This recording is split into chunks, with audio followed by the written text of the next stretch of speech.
लेकिन वीरू बहुत मेहनती और गांव का सबसे समझदार इंसान था। लोग उसका बहुत आदर करते थे। हर साल वीरू की फसल सोना उगलती थी। एक बार वीरू जब राज्य का कर जमा करने राजमहल पहुंचा तो उसने देखा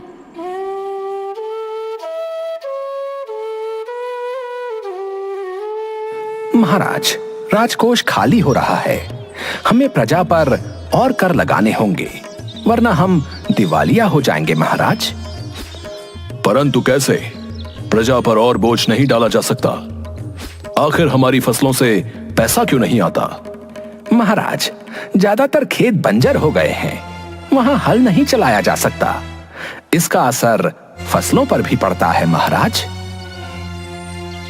वीरू को पता था कि महाराज के लोग शाही खेतों में मेहनत से काम नहीं करते, लेकिन महाराज की समस्या सुनकर वो काफी परेशान हो जाता है और उसे एक उपाय सूझता है।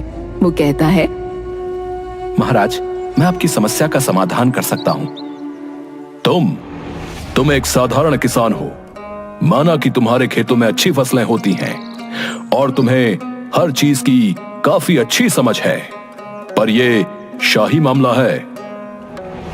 महाराज, आप मेरे ऊपर एक बार विश्वास करके देखें। मेरे पास एक सुनहरी मुर्गी है जो हर रोज एक सोने का अंडा देती है। क्या तुम सच कह रहे हो? क्या सच में तुम्हारे पास कोई जादुई सुनहरी मुर्गी है? याद रखो, ये कोई मजाक हुआ तो तुम्हारा सर धड़ से कट सकता है। अरे महाराज, मेरी ऐसी हैसियत कहां जो मैं आपके साथ मजाक कर सकूं।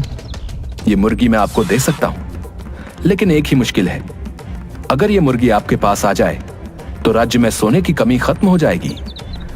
कैसे मुश्किल है? महाराज के लिए भी क्या कोई समस्या इतनी बड़ी हो सकती है जिसे वो खत्म ना कर सकें? तुम निडर होकर बताओ। इस मुर्गी को केवल खेत में ही रखा जा सकता है।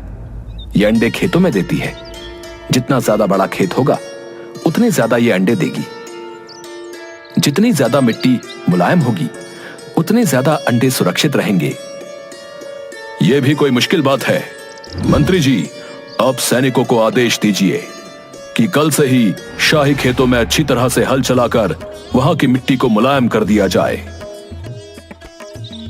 वीरू, खेतों की मिट्टी मुलायम हो जाने के बाद तुम अपनी मुर्गी को शाही खेतों में छोड़ देना। उसके सोने के अंडे लेने हम स्वयं जाएंगे। राजा के सिपाही पूरे राज्य के खेतों की मिट्टी को नरम बनाने के लिए उसमें हल चलाने लगते हैं। मिट्टी को खूब नरम बना दिया जाता है। खेतों की जुताई देखकर वीरू चुपचाप जाकर वहां अनाज के बीज बोआता है। खेतों की खुदाई हुए 5 दिन हो चुके हैं। अब तक तो मुर्गी ने कहीं सोने के अंडे दिए होंगे।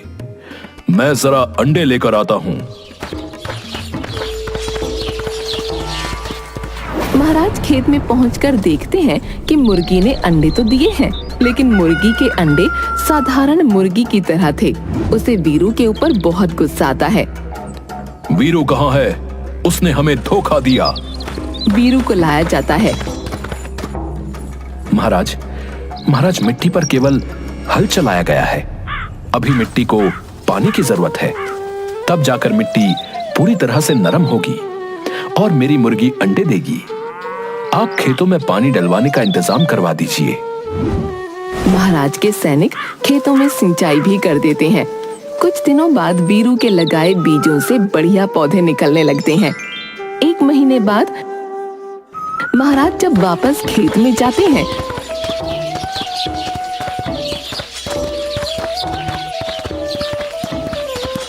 तो उन्हें मुर्गी के अंडे तो नहीं मिलते, लेकिन चारों तरफ खेतों में हरियाली दिखाई देती है। वो फिर से वीरू को बुलाते हैं।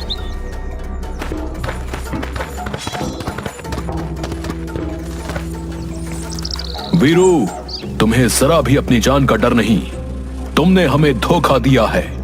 तुम्हारी मुर्गी सोने के अंडे नहीं देती।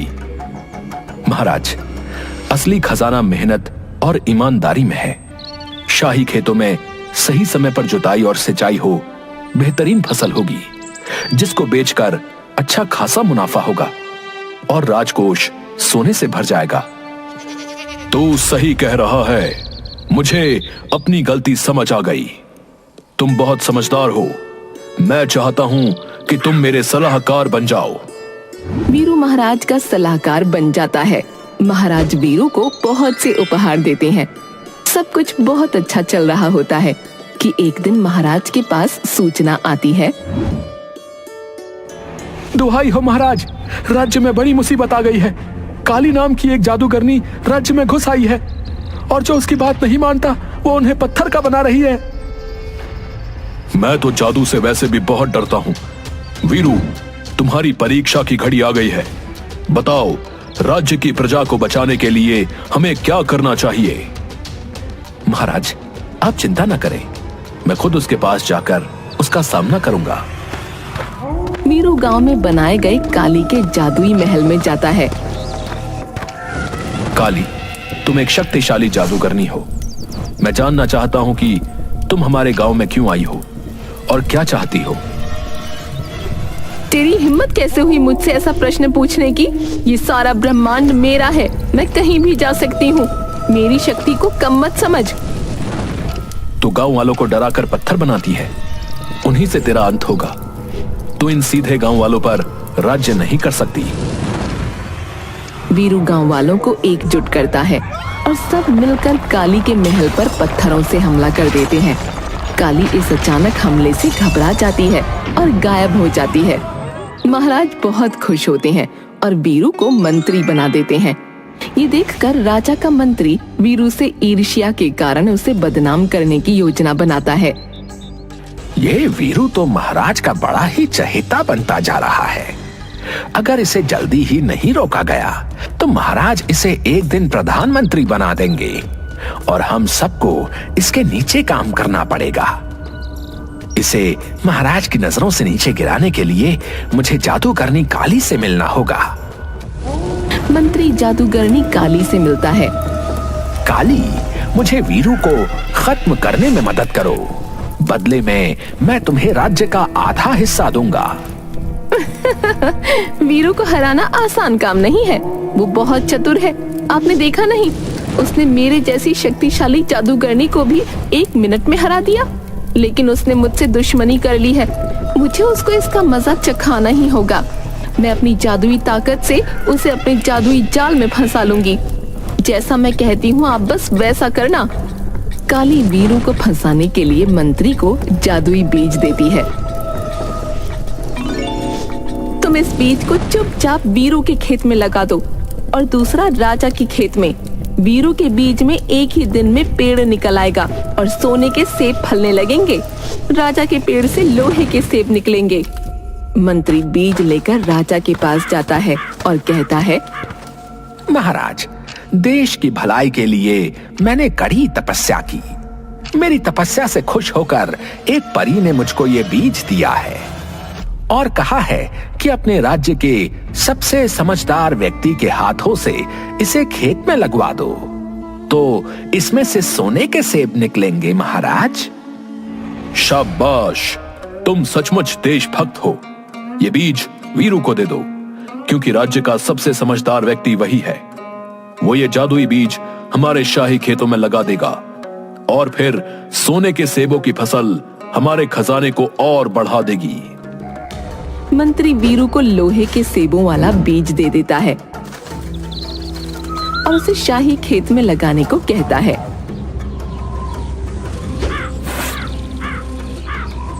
और खुद सोने के सेब वाला बीज वीरू के खेत में लगा देता है।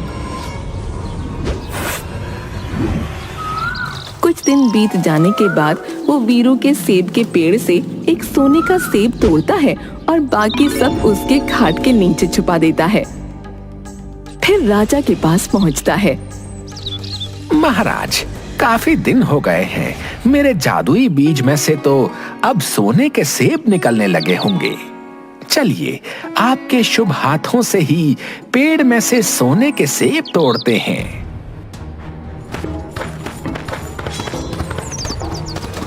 जब राजा वहां पहुंचते हैं तो पेड़ पर लगे हुए लोहे के सेब देखकर हैरान हो जाते हैं। उसी समय मंत्री काली की योजना के अनुसार सोने का सेब राजा को देता है। अरे, हमारे खेतों में तो लोहे के सेब उगे हैं, तो फिर तुम ये सोने का सेब कहां से ले आए? महाराज, मुझे माफ करें, लेकिन मैंने देश के खजाने को भरने के लिए जादुई बीज शाही खेत में लगाने के लिए वीरू को दिया। ये सोने का सेब मैं वीरू के खेत से लेकर आया हूं।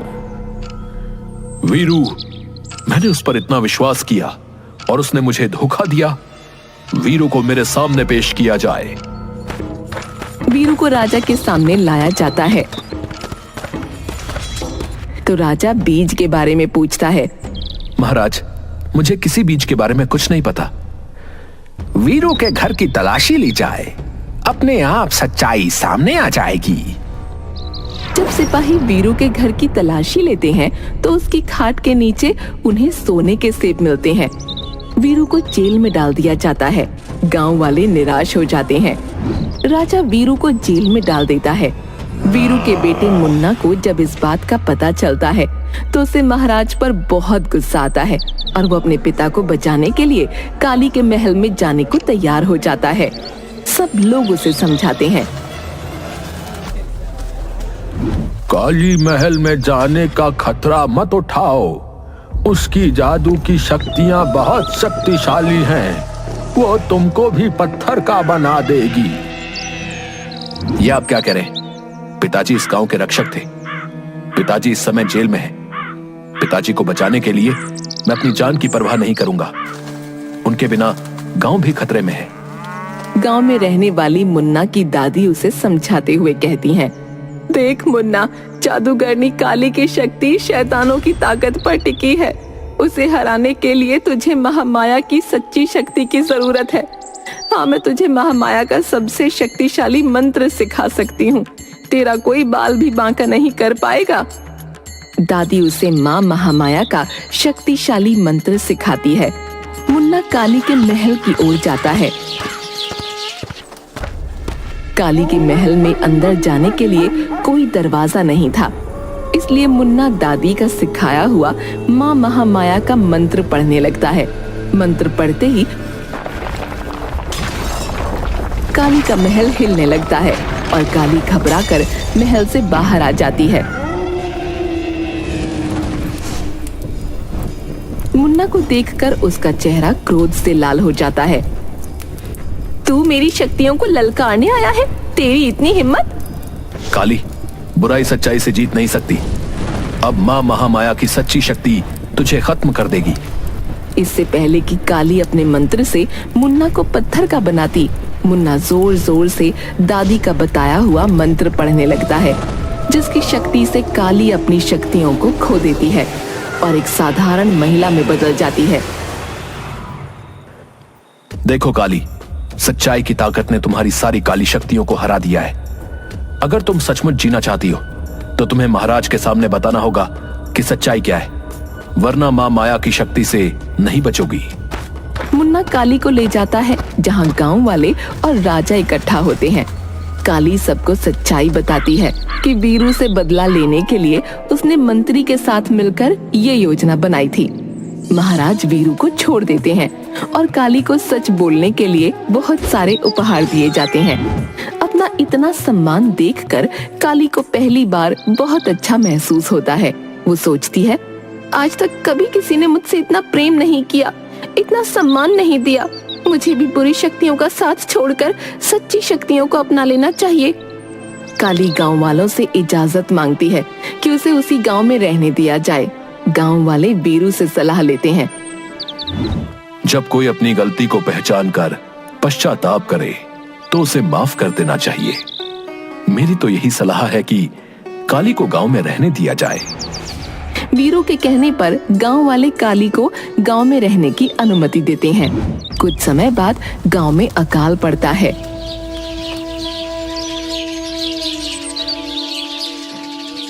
बारिश होने के कोई आसार नहीं दिख रहे हैं। हमारे पास कोई उम्मीद नहीं बची है। अब तो कोई ही अपने जादू से हमारी जान बचा सकती है। मैंने अपनी जादुई शक्तियों को कभी भी उपयोग न करने की कसम खाई थी। अगर मैंने ऐसा किया तो मुझे अपने एक अंग का दान करना होगा, लेकिन अब इस गांव के लिए मुझे अपने जीवन का एक बड़ा त्याग करना होगा। काली गांव के प्राचीन मंदिर में जाती है और अपनी जादुई शक्तियों का उपयोग करके बारिश लाने के लिए एक अनुष्ठान करती है। बारिश होते ही काली अपनी आंखें खो देती है। काली मौसी, आपने हमारी जान बचाई है। हम कभी भी आपके बलिदान को नहीं भूलेंगे। मुझे खुशी है मेरी जिंदगी किसी के काम आई। अब मैं समझ सकती हूँ कि सच्ची खुशी प्यार, दया और त्याग में है, और ये गांव मेरा परिवार है। एक दिन गांव में अजीब घटना घटती है।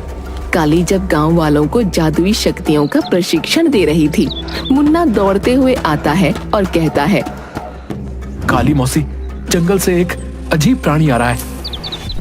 तभी गांव में एक बड़ा आधा पेड़ आधा जानवर जैसा दिखने वाला आकार पेड़ों के बीच से निकलता है और वो बहुत क्रोधित लग रहा होता है। अरे काली बहन, ये तो वनदेव हैं। वो कभी हमारे गांव के पास नहीं आए। मुझे दिखाई तो नहीं दे रहा, लेकिन महसूस हो रहा है कि उन्हें हमारी मदद की जरूरत है। गांव वाले वनदेव के सामने इकट्ठा होते हैं। वो गुर्राता है और टेलीपैथी संदेश भेजता है। काली उसे समझ लेती है। काली वीरू से कहती है, वीरू भाई, वनदेव कह रहे हैं कि क्योंकि मैंने सच्चाई का साथ देना शुरू कर दिया है, बुरी शक्तियां मुझे खत्म कर देना चाहती हैं। मेरे ऊपर जादुई शक्तियों का काला बादल मंडरा रहा है। काली बहन, तुमने हमेशा हमारे गांव की रक्षा की है। हम तुम्हें कुछ भी नहीं होने देंगे। हम तुम्हें तुम्हारे ही जादू की सहायता से बचाएंगे। हाँ पिताजी, हम कई मौसी के सिखाए हुए जादू से कांटे बुनकर हम उन शक्तियों को रोकेंगे और पेड़ों की बेलें हमारी सुरक्षा बढ़ा देंगी।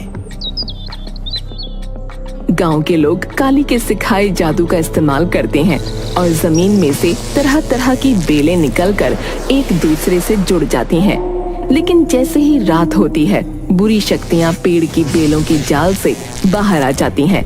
गांव में अंधेरा होने के कारण वो इधर उधर वार करने लगती हैं, जिससे गांव वाले घायल होने लगते हैं। मुझे अपनी शक्तियों से गांव में रोशनी करनी पड़ेगी। अगर मैंने रोशनी नहीं की तो वो बुरी शक्तियां पूरे गांव को शमशान में बदल देंगी। समय आ गया है, मुझे अपनी जान की कुर्बानी देनी होगी। काली आगे बढ़ती है, अपनी सारी शक्तियों को अपनी सांसों में रोक लेती है और उसकी जादुई शक्तियां एक चकाचौंध रोशनी में बदल जाती हैं। रोशनी से घबराकर बुरी शक्तियां कमजोर होकर गायब हो जाती हैं, लेकिन काली जमीन पर गिर जाती है। वीरू एक सच्चा किसान है। उसकी वजह से सिर्फ मैं नहीं बदली, बल्कि पूरा गांव बदल गया। असली जादू सच्चाई और मेहनत में, आपसी प्रेम में होता है। मैं चाहती हूँ कि मेरा ये गांव हमेशा इस बात को याद रखे। ऐसा कहने के बाद काली की मृत्यु हो जाती है, लेकिन जादूगरनी काली के इस त्याग को कभी भी कोई नहीं भूला और गांव का नाम बदलकर कालीपुर रख दिया गया।